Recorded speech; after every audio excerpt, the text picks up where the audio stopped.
Bonjour les graphes et ravi de vous retrouver pour cette nouvelle vidéo. Comme vous pouvez l'entendre, j'ai eu une méchante extinction de voix ces derniers jours. Là, c'est en train un petit peu de revenir, donc je m'excuse par avance. Forcément, ça va pas forcément être agréable à écouter, etc. Bref, on va essayer d'aller à l'essentiel également parce que je sais pas trop combien de temps ça peut éventuellement durer. Donc, je profiterai du week-end pour reposer un petit peu tout ça. Donc au niveau du CAC 40, c'est assez simple, hein, je veux dire, on a un très très beau rallye qui se poursuit. On a eu cette semaine ce gap haussier ici.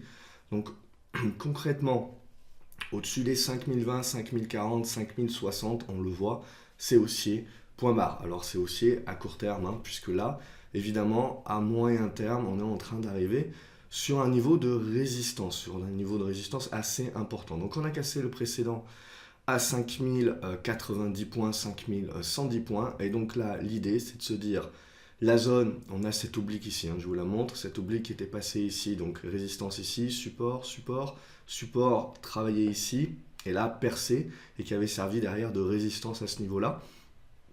Donc elle est sur des niveaux non loin de nous, hein, sur la zone des 5180 points, 5190 points. Et très rapidement, je veux dire, on n'est pas à l'abri de faire une mèche évidemment, mais en gros, on voit bien qu'à un moment donné ou à un autre, hein, il va bien falloir se calmer, il va bien falloir consolider.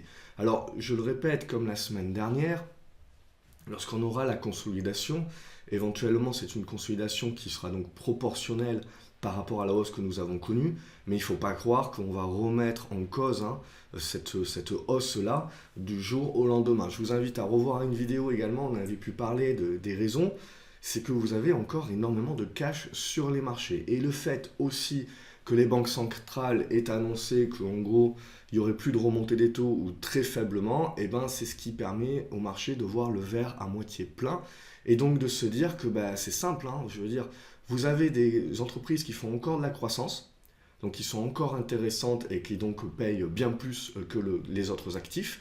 Et puis derrière, la baisse, hein, de décembre a permis de mettre à nu tout simplement des valorisations très atteignables et surtout des dividendes aujourd'hui qui tournent entre 6 et 7% sur des grosses boîtes, ou même, je veux dire, si vous avez la fin du monde, etc., ça va quand même toujours avoir une valorisation intéressante. Et surtout, si vous regardez certains secteurs, on est déjà en train de coter un petit peu la fin du monde. Donc oui, d'un côté, on a des ralentissements, on commence à avoir des indicateurs qui, en effet, nous prouvent qu'on est dans un ralentissement, mais que dans un ralentissement. On est sur des signes faibles encore pour le moment, donc très largement anticipés avant de parler de récession, de crise, de tout ce que vous voulez. Et de l'autre côté, eh ben, on a justement des taux qui sont maintenus bas, on a énormément de liquidités et on a beaucoup de gérants, hein, qui étaient restés sur la touche, hein, et qui donc sont bien obligés à un moment donné ou à un autre, hein, de rentrer. Et on le voit également, on a un petit peu, alors autant on pouvait dire au début de ce rebond qu'on n'avait pas beaucoup de volume, là les volumes sont en train peu à peu de s'épaissir. Donc derrière, on a aussi, on va le voir avec l'or et la hausse de l'or, des stratégies de couverture. Mais attention à ne pas confondre, comme je vous l'avais expliqué dans différentes vidéos, cette couverture-là, elle ne se fait pas contre les actions, justement, puisqu'on voit que l'or monte en même temps que les actions, mais elle se fait sur une stratégie de couverture au niveau du dollar. Donc c'est quelque chose de différent.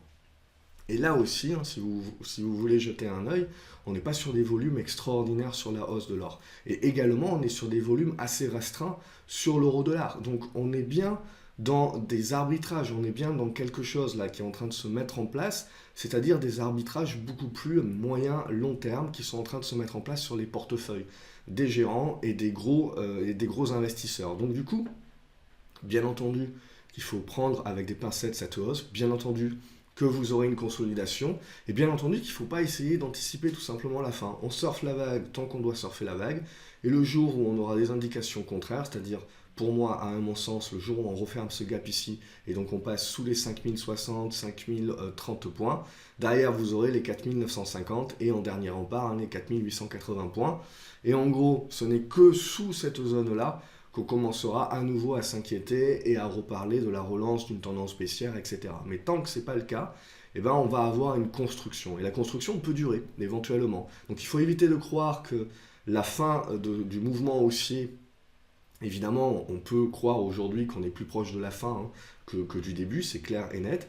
Mais derrière, quand vous aurez la consolidation et la construction, il ne faudra pas penser qu'on va retourner directement en mode crack, en mode grosse baisse, etc. Il y aura très certainement une construction intermédiaire qui permettra de construire une figure. Et ce sera la cassure de cette figure-là qui nous donnera la suite et donc qui nous permettra voilà, de valider des scénarios. Donc en attendant, on est toujours positif au-dessus des 5060, 5090 points à plus court terme. On a encore éventuellement du gras. On le voit sur cette zone des 5180 points. Donc éventuellement on peut aller jusqu'à la mèche, jusqu'au niveau, vous le voyez, cet ancien niveau ici qui avait avec un gap là. Donc en gros vous voyez que cette zone ici entre les 5180 points et les 5220, 5240 si on monte un petit peu plus, ça va être le gros morceau. Est-ce qu'on va passer comme dans du beurre ou pas? Ça, c'est difficile à dire, mais on sait en tout cas que cette zone-là, clairement, si les vendeurs doivent sortir, c'est sur cette zone-là qu'ils vont commencer à sortir. Donc en gros, la semaine prochaine, très certainement, on devrait commencer à attaquer cette zone-là. Ensuite, les investisseurs continuent de voir le verre à moitié plein, je veux dire, il faut continuer à voir le verre à moitié plein également, avec des pincettes, en rapprochant également vos stops éventuellement, en sécurisant une partie de vos plus-values. Mais l'important, voilà, c'est essayer de se couvrir, mais toujours être dans le sens de la tendance dominante. Et à court terme, actuellement, c'est donc la hausse. Bien évidemment, lorsqu'on passe de 4600 à 5002 et des brouettes comme ça, très rapidement en l'espace de 2 mois, il faudra bien à un moment donné ou à un autre que le marché digère. Et donc, il faut s'y attendre également et ne pas croire hein, que les arbres montent jusqu'au ciel et qu'on est reparti en tendance haussière. Ce n'est pas le cas encore. Donc clairement, là, on est sur un gros rebond, comme je vous l'avais dit. J'avais fait des vidéos en décembre, etc. Où je vous avais expliqué des raisons, entre guillemets, rationnelles de voir le verre à moitié plein. Et là, le marché, clairement, c'est ce qu'il a choisi. Maintenant, personnellement, moi, je suis un peu plus neutre dorénavant. Donc, c'est-à-dire, je profite du dernier mouvement, du dernier gras éventuel sur les marchés pour pouvoir continuer de couvrir mes positions et continuer voilà, de surfer sur la vague et d'engranger tout ce que je peux engranger. Et derrière, il sera bien assez temps quand le marché consolidera, nous trouvera consolidé, nous enverra les signaux de consolidation. Il faut être très méfiant d'anticiper alors qu'on le voit. Une bonne partie de cette hausse est également motivée par tous les vendeurs à découvert hein, qui se font tout simplement des appels de marge parce qu'ils essayent de deviner où sera le point haut. Et derrière, du coup, ils sont obligés de se racheter et en se rachetant, d'aider les acheteurs également à continuer d'aller dans un seul sens. Donc, cette zone pour moi, 5180, c'est cette ancienne oblique haussière qui était support, qui était cassée à la baisse, qui devrait donc jouer un rôle de résistance. Ça devrait se calmer. Et ensuite, pour moi, le plus important, la construction. Donc, comment tout ça, ça se construira? Et du coup, c'est ça qui nous donnera réellement des indications sur la suite des opérations. Pour moi, le pivot, 5020, 5040, 5060 en extension. Et toujours le gros pivot moyen terme, 4930, 4950. Tant qu'on est au-dessus de ces niveaux-là, je ne me fais pas trop de soucis, je ne parlerai pas de relance baissière, etc. Donc on sera juste dans un moment donné, même si on devrait descendre jusqu'aux 4900, 4930 points, etc. On sera juste dans un retracement qui est tout à fait logique, tout à fait sain par rapport à un rallye haussier maintenant qui aura duré plus d'1 mois et demi et qui aura vu le CAC reprendre 600 points, ce qui est quand même assez exceptionnel. Donc du coup, sur le Nasdaq, on a à peu près la même chose. Hein, donc là aussi, on évite de deviner le point haut. On voit que le Nasdaq, lui aussi, est en train de traverser des niveaux de résistance qu'on aurait pu penser solides. Et non, il est en train de les traverser. Donc on laisse faire le marché. Éventuellement, il va aller chercher beaucoup plus haut. Pourquoi pas? Donc cette zone des 7000 points, c'était le précédente résistance que l'on avait. On a éventuellement 7100 points. Et puis derrière, 7170 et compagnie. Les deux gros niveaux de support, vous les avez ici, hein, cette zone des 6950 points et cette zone des 6840 points, tant qu'on est au-dessus. Ça reste positif, là aussi, bien évidemment, il faut prendre cette hausse avec des pincettes hein, de plus de 1000 points sur le Nasdaq. Si on regarde au niveau du Brent, j'avais oublié de le faire la semaine dernière, mais la semaine d'avant, on s'en était parlé, tout simplement que c'était cette figure-là qu'il fallait observer. Regardez, on l'a cassé par le haut. On est en train d'arriver sur ce niveau de résistance ici que j'avais tracé. Éventuellement, on consolidera un petit peu. Mais bref, c'est toujours positif. On est toujours en mode rebond sur le pétrole. Et donc derrière, si on arrive à passer cette zone-là, on reviendra, ben, vous le voyez, dans cette zone des 69-70 dollars en prochaine résistance. Là déjà, on va avoir un niveau de résistance qui potentiellement peut amener une consolidation. Et tant qu'on va rester au-dessus des 62 dollars, on reste positif sur le rebond du pétrole actuellement. Là aussi, hein, on est sur un rebond qui est au prorata de la baisse rectiligne qu'il y avait eu sur les derniers mois de l'année 2018. Et donc c'est un rebond de court terme qui aura bien du mal, à mon avis, à dépasser la zone des 70 dollars. Mais pour le moment, voilà, on continue donc de surfer sur la vague. Et donc les pétrolières et les parapétrolières, évidemment, qui sont bien surpondérées, notamment sur le CAC 40, et bien évidemment aident aussi le CAC 40 a bien performé, contrairement à d'autres indices, et notamment le DAX, on le voit. Donc on voit aussi sur les bancaires qui aident bien le marché. Ok, donc ensuite au niveau de l'or, pas grand chose à dire, hein, on est revenu ici sur le soutien, donc ça tient, c'est toujours positif, on est en train de relancer à nouveau la hausse, donc ça reste positif, haussier sur l'or, j'ai pas grand chose de plus à rajouter là-dessus. Le cuivre également, je vous ai fait une vidéo la semaine dernière là-dessus. Donc là, pareil, on a une bonne congestion qui est en train de se mettre en place. Il faudrait évidemment casser cette zone des 2,85, 2,90. Et là, du coup, on aurait un retournement qui s'opérerait sur le cuivre. Et donc, qui dit retournement sur le cuivre dirait plutôt un renforcement de la vision vers à moitié plein. Donc, c'est toujours la même chose. Je veux dire, là, on a envie de voir le verre à moitié plein, et ben c'est tant mieux sur l'économie chinoise, etc. Donc ça reste positif pour la suite. Évidemment, si on repasse sous les 2,70, là, il faudra se méfier et être très prudent sur la suite des opérations, notamment sur les marchés, parce que à ce moment-là, ça voudra dire que le marché croit un petit peu moins en la Chine, justement en la capacité de la Chine de se maintenir. Et donc, du coup, bien évidemment, on parlera un petit peu plus du ralentissement et ça sera prouvé par les traders, notamment des matières premières. Donc après, moi, je continue à vous dire et à vous répéter que on est dans un monde où il y a quand même énormément de liquidités. Donc les actions qui sont recherchées, c'est les actions qui ont maintenant du haut rendement, qui ont quand même aujourd'hui cote bien en dessous de leur valorisation d'entreprise et nette, et qui donc en fait tout simplement vous donnent une marge de sécurité. Et donc ces valeurs-là, il y a encore des valeurs de croissance, mais c'est surtout donc des valeurs de rendement. Et surtout, on le voit bien, maintenant que les sociétés commence et qu'en effet on commence à parler de haut de cycle, etc., ça va être de plus en plus dur d'aller chercher de la croissance. Donc du coup, qu'est-ce qui va se passer? Vous avez des sociétés qui ont énormément de cash, et ça je vous l'ai dit déjà il y a quasiment 2 mois maintenant, ce qui peut également continuer, parce qu'on parle toujours de relais, quels seraient les catalyseurs éventuels pour continuer à motiver les acheteurs à acheter. Ben, c'est tout simplement que vous pouvez, en vue d'un haut de cycle, avoir des sociétés qui ont énormément de cash, et ben maintenant qui au lieu d'investir et parce qu'il n'y a plus vraiment de retour sur capitaux suffisant en croissance interne, et ben d'aller chercher de la croissance externe. Et ça passe par des fusions-acquisitions.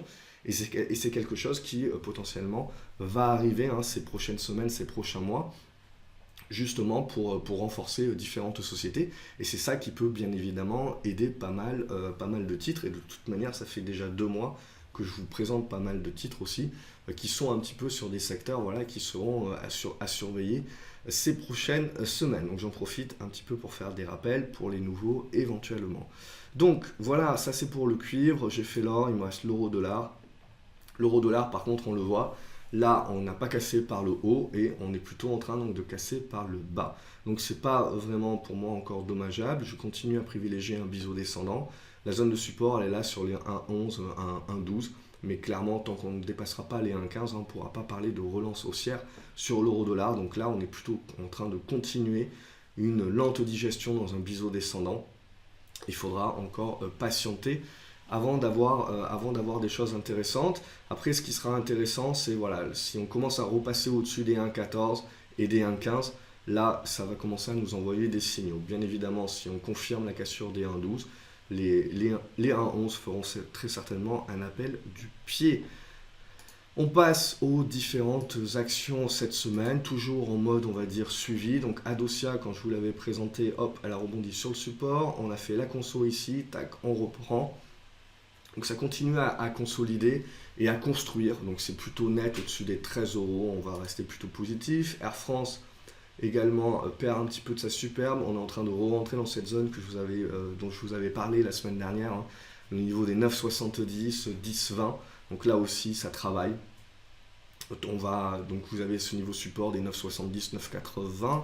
Airbus également, donc là vous voyez les vendeurs à découvert sont fait complètement ce qu'on dit un short squeezé, c'est-à-dire qu'ils ont dû tout simplement se racheter et donc derrière vous voyez même sur des grosses capes on a des rebonds quand même assez énormes sur Airbus de plus de 30 euros avec des volumes assez importants là sur les annonces des résultats et surtout donc l'arrêt du 3,80 qui a plutôt tendance à court terme en tout cas à soulager les investisseurs puisque ça fera des charges en moins.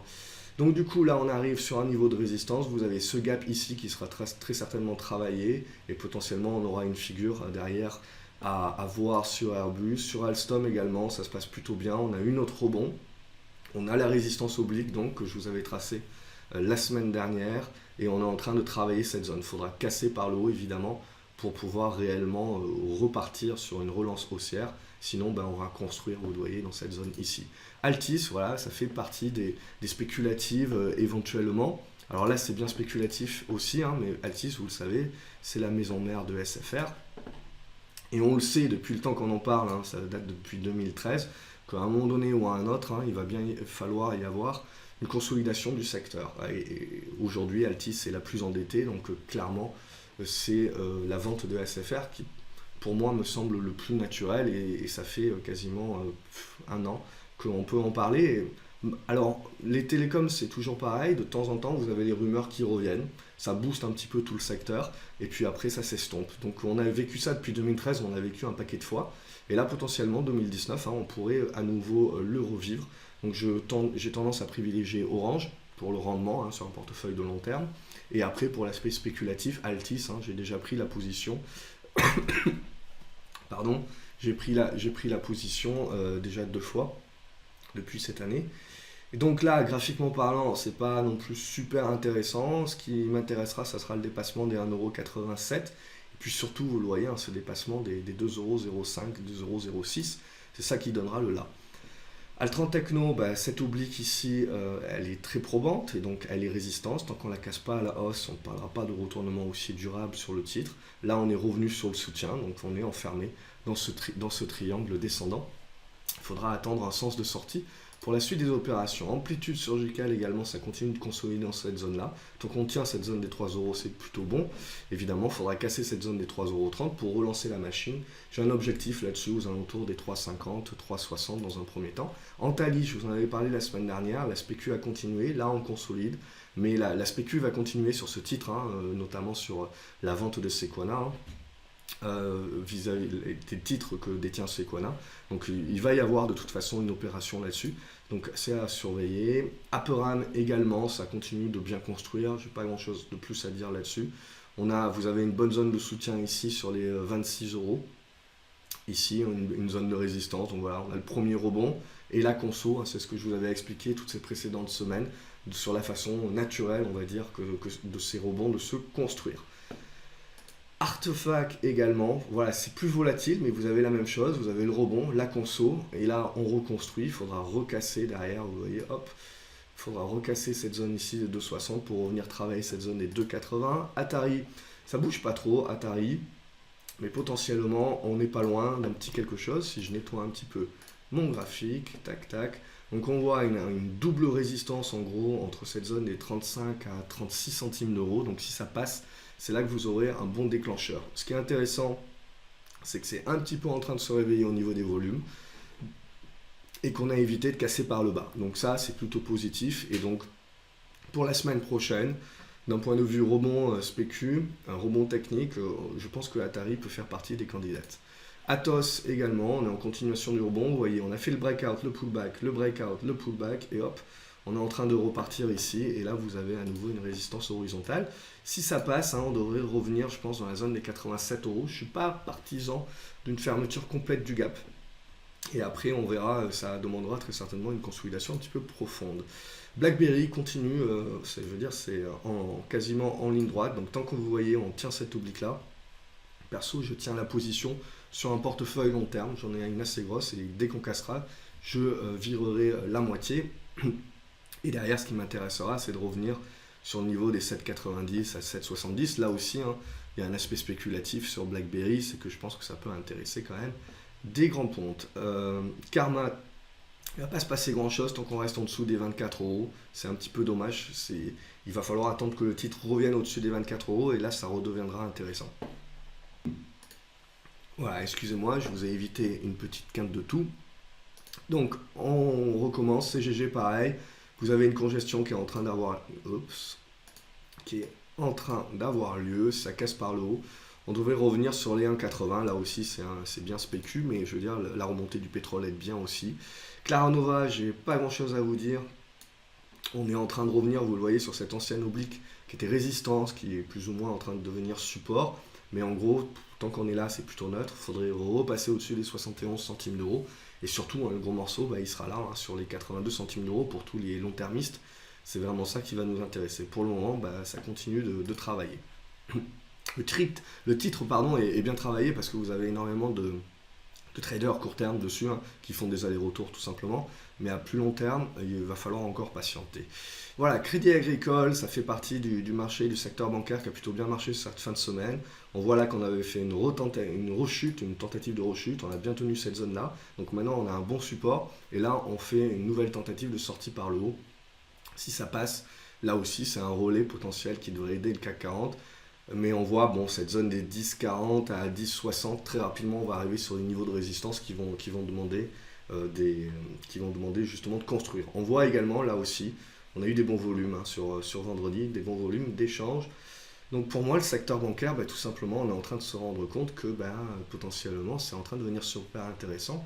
Et je veux dire qu'aujourd'hui, il y a eu tellement une défiance sur le secteur bancaire que ça vous paye un très beau rendement et qu'en plus, c'est sous-valorisé. Donc en gros, même si c'est tellement sous-valorisé que c'est comme si la crise était déjà là, en fait, et c'est valorisé comme tel. Donc, si le marché se rend compte que la crise, c'est pas encore pour tout de suite, c'est là où il va regagner confiance. Et que je ne dis pas que ça va repasser en mode haussier très long terme, mais déjà, ça peut offrir un beau rebond. Et là, pour le moment, tout ce dont on va parler, c'est d'un rebond du secteur bancaire.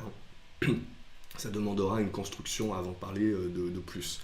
Equinox, magnifique, Equinox. Donc là, l'idée, c'est qu'on est quand même en train d'arriver sur une zone de résistance. Donc en gros, vous voyez, on en avait parlé ici quand on était dans le biseau descendant. On avait cassé, congestion, bim, gap, etc. On casse la grosse oblique baissière de long terme, conso à nouveau, et poum, on repart. Et donc là, on est en train d'arriver, si j'arrive à retrouver mon rectangle, on est en train d'arriver dans une zone ici, tac.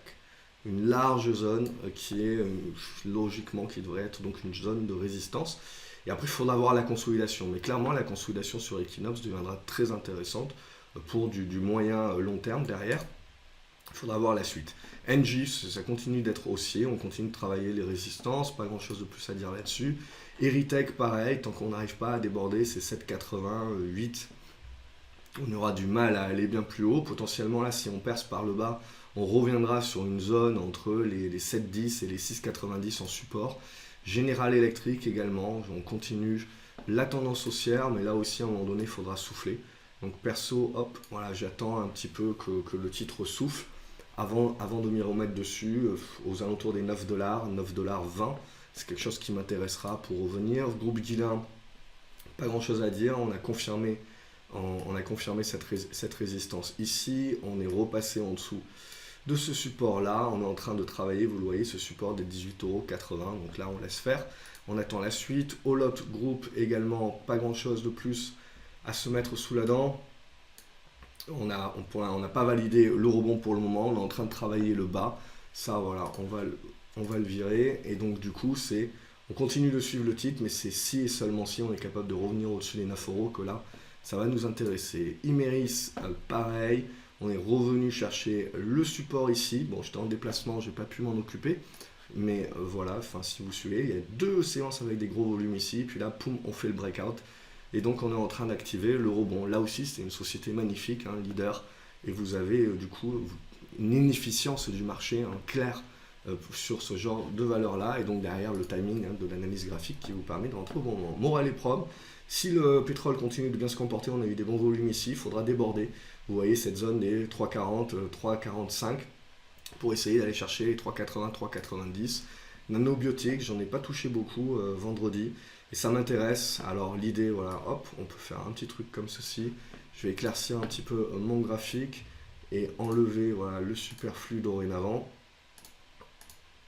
Ah, ça c'est mon alerte, on va la garder. Et donc du coup, l'idée c'est voilà, une sorte de biseau descendant comme ceci. Donc là, ça continue de travailler. Je vais dimensionner ma position au fur et à mesure. Ça reste un dossier biotech, mais que je trouve quand même relativement intéressant.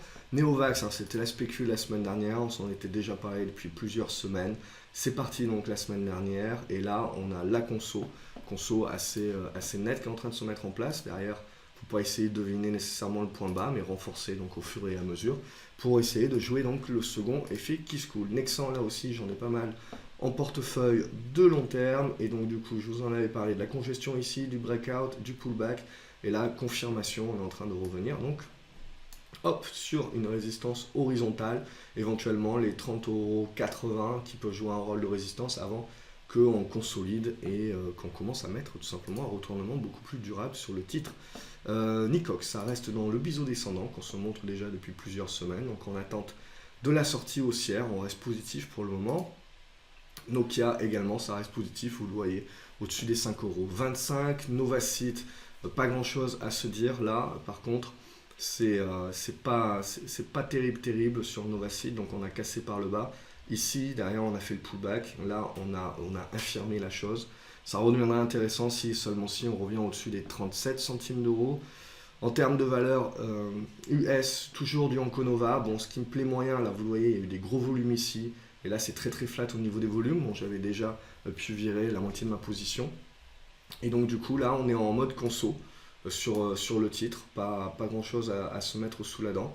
Ça reste globalement positif d'un point de vue graphique. Attention, il n'y a pas énormément de volume là-dessus. Orpea également, ça reste positif. On a pu profiter du rebond là-dessus. J'ai conservé une partie de ma position pour la suite des opérations. Ça continue à naviguer. Ose Immuno également, je vous en avais parlé donc le week-end dernier. On avait eu une bonne, donc 1, 2, 3, 4, 5 séances, donc dès le lundi en fait. Donc on en avait parlé ici. Dès le lundi, c'est bien parti. Alors il n'y a pas énormément de volume là-dessus, mais quand même, on a des pics qui sont en train d'arriver. Une bonne congestion qui se met en place. Et en gros, on a une petite spécu qui est en train de se mettre en place sur Ose Immuno, donc à surveiller.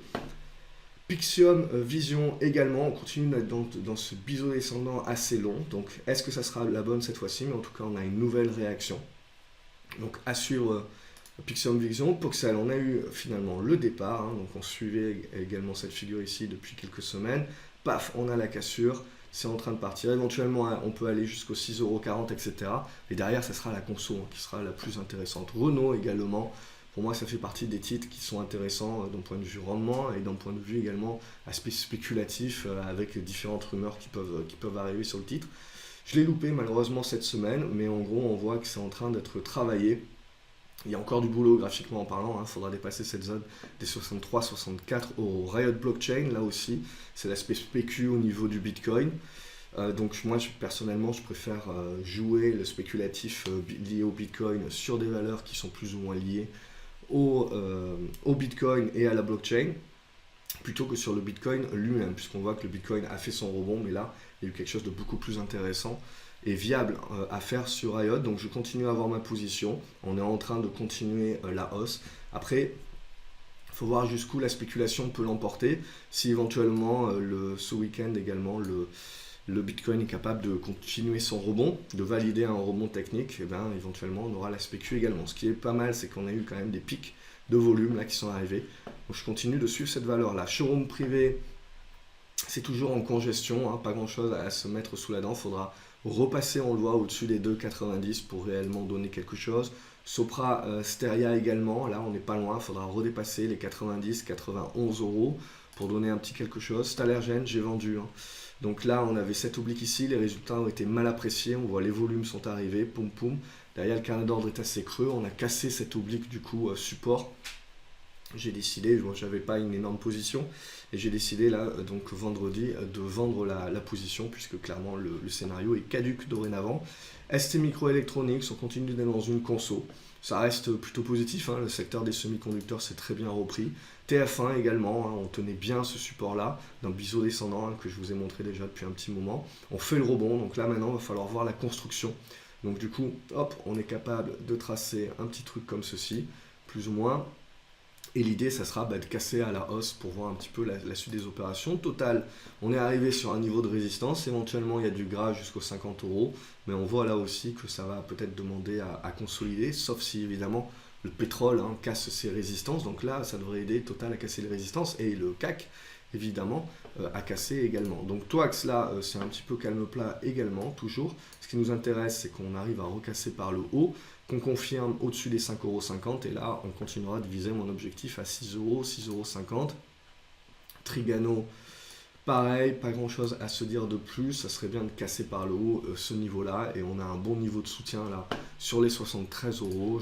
Je profite pour nettoyer ce qu'on avait fait avant. Valeo, ça se comporte aussi très très bien et on est en train de retenter, vous voyez ce support là, support oblique, donc qui jouait un rôle de résistance, et bien là, il faudra confirmer la semaine prochaine évidemment, mais on est en train de le recasser par le haut. Évidemment, le gros morceau à passer, c'est les 27,50 €. Pour le moment, je le tente, je garde ma position. Et Valoac, spéculatif évidemment, âme sensible, s'abstenir, résultat le 20. J'éviterai à mon avis de jouer, mais je vais jouer la spécu pré-résultat. Et là, ce qui me plaît bien, c'est qu'on est resté au contact. On le voit, de la résistance pendant toute la fin de cette semaine. Donc pour moi, voilà, ça permet de dimensionner une position sans trop de risques parce que très rapidement, je veux dire, si ça repart en dessous des 1,53, 1,50, voilà, on coupe la position avec pas énormément de pertes là-dessus. En plus, comme j'étais rentré en avance sur ce biseau ici, qu'on avait pu déterminer ensemble. Et donc là, évidemment, si ça arrive à casser, il faudra dépasser la zone des 1,75, la zone des 1,85, la zone des 1,97 et des brouettes, les 2 € pour arrondir. Et après, les résultats vont arriver très rapidement. Hein, et la question, c'est jouer les résultats ou pas jouer les résultats. Moi, ma réponse, c'est toujours la même. Si vous avez une taille de position qui est pas énorme, vous pouvez jouer les résultats. Sinon, il faut réduire cette taille de position-là parce que, évidemment, c'est un double tranchant. La direction peut rassurer tout aussi bien re-inquiéter et commencer à parler là aussi d'un refinancement. Alors, ils peuvent rassurer en disant qu'ils ont une ligne de crédit hein, à tirer encore de plus de 2 milliards. Donc, ou ils peuvent dire qu'ils vont recapitaliser la boîte. Ça serait moins bon. Je pense pas que ça va partir sur ça. Mais voilà, c'est toujours à double tranchant, donc on peut pas deviner. Vernier éventuellement, c'est très spécu et aussi, hein, on est d'accord. Vous avez une petite congestion qui est en train de s'effectuer. Donc si on la casse par le haut, vous aurez là aussi un deuxième effet qui se coule. Bon, j'avais fait apparemment une liste et ma mise à jour n'a pas fonctionné. Donc du coup, je reprends là aussi un petit peu en spécu Arcos. J'ai rajouté pas mal au pot sur ce titre. Donc vous avez quelque chose d'intéressant qui est en train de se passer. Les volumes sont en train de grossir et on a potentiellement la cassure qui est en train de s'effectuer, à confirmer la semaine prochaine. 38 centimes d'euros, je serais tenté de dire en premier 37-38 centimes d'euros en premier objectif. Et derrière, il y aura une conso. Et évidemment, si on arrive à casser, j'aimerais bien qu'on revienne sur cette oblique là qui avait joué un rôle de support et qui donc jouera un rôle de résistance. Donc c'est spéculé bien évidemment dans cette zone des 47 centimes d'euros. Également, j'avais pour les plus spéculateurs d'entre vous, Cardan éventuellement, c'est coté à Amsterdam ça.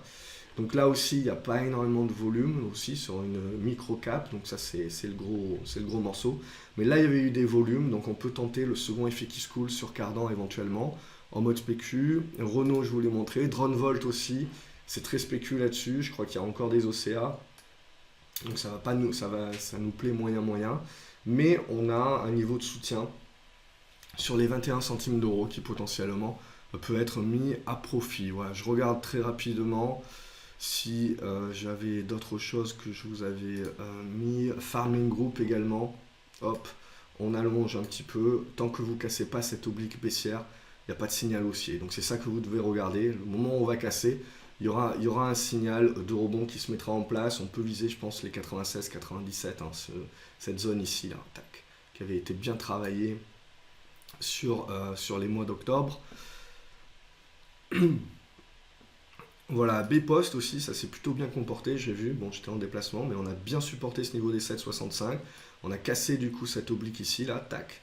Et donc là, on a une bonne congestion qui est en train de se mettre en place. Antalis, je vous en ai parlé. Voilà, je pense que j'ai fait un petit peu le tour là-dessus. Serenis aussi, alors attention, je pense qu'ils n'ont pas énormément de cash. Après, d'une manière pure spéculative, il y a peut-être sur cassure de cette oblique-là, un petit quelque chose qui peut se mettre en place. Et puis également Société Générale, hein, un petit peu plus spéculative que Crédit Agricole. Et je me suis placé, alors graphiquement parlant, hein, on est en pure anticipation. Et si on arrive à dépasser ce niveau-là, on devrait pouvoir générer un rebond technique sur Société Générale. Bien sûr, après, il faudra très certainement, pour les plus moyen-termistes, attendre une construction un petit peu plus pure et propre, hein, que ça, bien entendu. Là, on est en pur rebond. Donc voilà, j'ai pas plus que ça à vous montrer. Évidemment, je ne peux pas tout vous montrer, il y a beaucoup de choses, notamment pas mal de titres dont on parle dans l'Académie des graphes qui sont suivis d'un point de vue fondamental, d'un point de vue graphique aussi, au fur et à mesure. Et voilà, comme je le dis souvent, hein, c'est la préparation, c'est le suivi qui vous permet derrière d'être patient et de faire des bons trades. Donc voilà pour cette vidéo cette semaine. Bon, j'espère que vous l'avez apprécié. Désolé pour la voix. Bon, je sens que c'est en train un petit peu de revenir. Mais donc voilà, ça me permettra peut-être de faire des vidéos la semaine prochaine, on verra.